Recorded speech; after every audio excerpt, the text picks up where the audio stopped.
My dad married my stepmother 3 months ago, and I feel like it made my life significantly harder and less pleasant. They moved in with us, and for the indefinite future this situation will not change. We have a 3-bedroom house, and before they moved in, my dad and I had our rooms, both with bathrooms. And there was a smaller room which was a study for my dad. After they moved in, Jenny, 16, turning 17 next month, got my room. And I had to share the smaller room with 11-year-old Tom and 10-year-old Mike. All my books, my telescope, my stuff are packed and in the basement now since there's no space anymore. This made me real angry, but my dad told me that I have to be a team player, and this is what him and his wife agreed on. Jenny treats me like shit.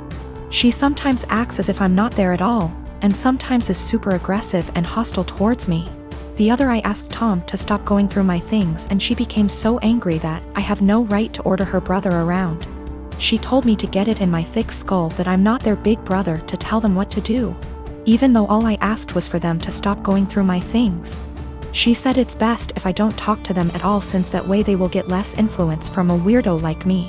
What I don't get is that if she's so concerned that I might leave a bad influence on Tom and Mike, why doesn't she take them into her room?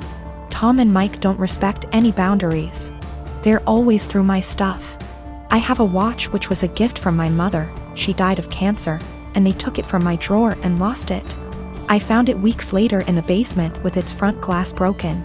Before they moved in, I used to get a $100 allowance every month. Now Jenny gets $75, I get $35, and Tom and Mike each get $30. I had an Xbox, but these kids broke it down. I used to spend a lot of time with my dad. He used to come see me play basketball almost every week. He hasn't done it even once in the past 3 months since he's always working overtime. We eat out once a week, and none of them in these 3 months have been to any of my favorite places, but Jenny, Tom and Mike have each chosen their favorites more than once. I complained about all of it to my father last week, and he told me that family is all about sacrifices, and I have to make mine. Haven't I made enough sacrifices already?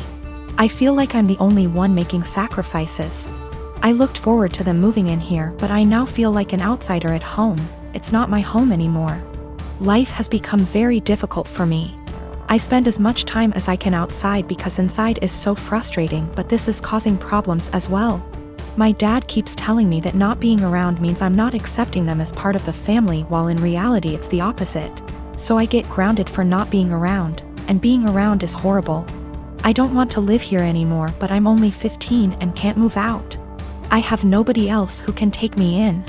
I can't stay here for 3 more years. I'll go crazy. I often fantasize about running away at night, but I know that's also as horrible, if not even more. 2 years ago, my house burnt to the ground after being struck by lightning. Thankfully, it was during the day, so our 3 kids were at school and my husband and I were at work. We lost everything, but we were safe. It took almost 11 months for the insurance to pay out. The insurance covered 1 month worth of hotel stays, but after that we were made to fend for ourselves, and the only option we had was to move in with my SIL. She tells us we can have her spare room and her office space. Since she used neither of the rooms, and her stipulations was we needed to purchase all of our own food, and pay her $100 a week. By week 3 all of that changed. She then decides we need to pay her $250 a week, and we can only use 1 room. So all 5 of us were crammed into the smallest room she had, which was the size of a glorified closet space and didn't even fit a twin bed and a small dresser. So we lived out of trash bags and slept on the floor for close to $1,000 a month some months, and still had to purchase all of our own food, despite her claiming my children on her food stamps. She also had no bills outside of her land tax, $450 a year, electric and heating oil, which she hardly ever filled. So we were essentially paying her so she could do leisure activities. It was the worst 8 months of my life.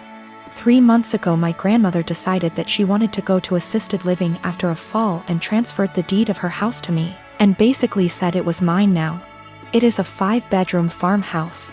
My boys insist on sharing a room, so we have 2 extra bedrooms. Well, my sister-in-law lost her house last month due to not paying her land tax for several years, and asked if her and her stepdaughter could stay with us until they get enough money to move down south. I said sure, 1 bedroom, $800 a month, and you have to buy and cook all your food separately because my daughter is vegan.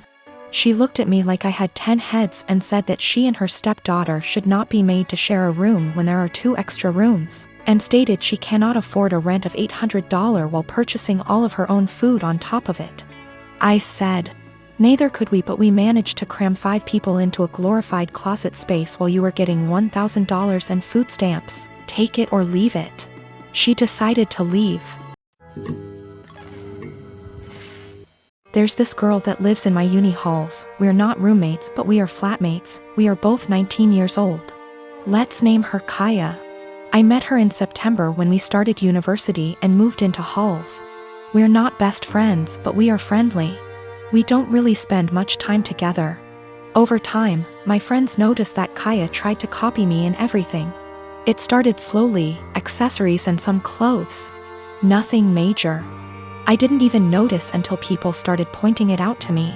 I have a rather distinct style and she started copying it. I don't know the style and she's free to wear what she likes, but it's the exact same copies of my outfits, which is very odd. But then, it started going further. I dyed my hair, she dyed her hair. I bought something for my room, she bought the same thing. I started chatting with a guy.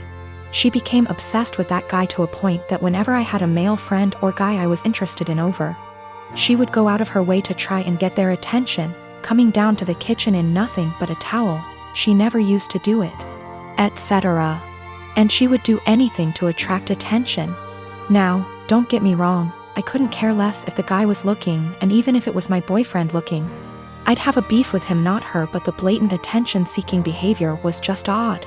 I joined societies and sports, and after she found out, she joined the same ones I did. Basically, everything I do, she copies eventually.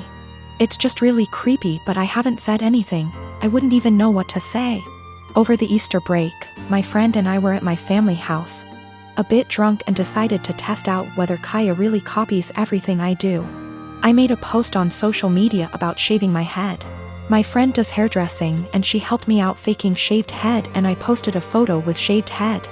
I deleted the photo few days later and forgot about this whole thing. After Easter break was over, we had uni exams and I was focusing on that. Imagine my shock when I came back and Kaya had shaved head. And she was pissed when she saw me. She started shouting how I lied to her and why would I do that. She went on and on and on, really angry. Admittedly, I ignored her and hid in my room. She sent me a text telling me that she expects me to pay for her wig as it's my fault she shaved her head. I replied that absolutely not, that it was not my fault, and she decided on her own to do that. She kept attacking me over it every time I saw her. It's been a few days since I came back from Easter break. My exams start tomorrow, and yesterday I received an email from my university asking me for a meeting over the issue. She reported me to uni over something she's done. I am genuinely confused. Was I really in the wrong? I've been with my wife for 2 years. She has a 21-year-old son. I have a 14-year-old daughter from my previous marriage. My late wife passed away in 2014. She left a few things for our daughter, including a gold jewelry set. Her mom was devastated she didn't get to gift the set to our daughter on her wedding day. I keep it in my closet since it's expensive and my daughter is too young to have it. I'll hopefully gift it to her on her wedding. We were sitting in the kitchen when my stepson was hesitant to ask me something. We're in good terms but have our fair share of arguments. He said his fiancée was taking something from his mother's and my closet, saw the jewelry set and liked it very much. He asked if he could borrow it so his fiancée can wear it at her cousin's wedding. I found this unacceptable. I told him his fiancée had no business being in the bedroom and that the jewelry isn't mine. It's for my daughter. He asked me if my daughter will agree to let him borrow it if he talked to her. I told him not to even talk about it again. He got all pissed and said things I do not remember. When he and his fiancée were at the wedding, I discovered that the jewelry set was gone. I told my wife and we looked all over the house. I called my stepson to tell him about calling the police because I really thought someone stole the set. He said there was no need, that he borrowed it and will return it after they get back from the wedding.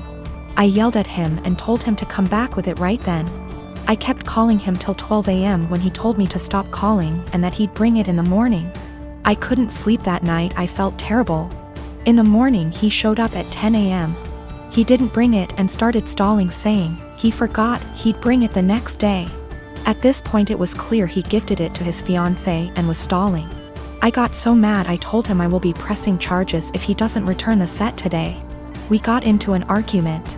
My wife said his fiancée was the one who wanted the jewelry set. But he was the one who took it, and it's not even mine, it's my daughter's, which made it worse. Because I'm responsible for whatever happens to it. His grandparents berated me after I told them this and got mad and defended him when I said that I will be pressing charges. He stole and needed to be responsible for his actions. He didn't respond to my final calls, so now I've given him one last chance, and it's over. I pressed charges today. They're saying calling the police was extreme and cruel. They're all convincing me to back down. He was replying to me sarcastically when I said I'd get the authorities involved, and he didn't take me seriously. His mom said she'd try to talk to him, but I had enough of him stalling, hoping I'll just let it go so he can make his fiancée happy. I feel like an irresponsible idiot. I can't even look at my daughter without feeling frustrated and infuriated. I'm hurt, but what's worse is that this is my daughter's property that I couldn't take care of. My wife allows them into the room, although I told her not to several times. They're not kids, and there should be some boundaries.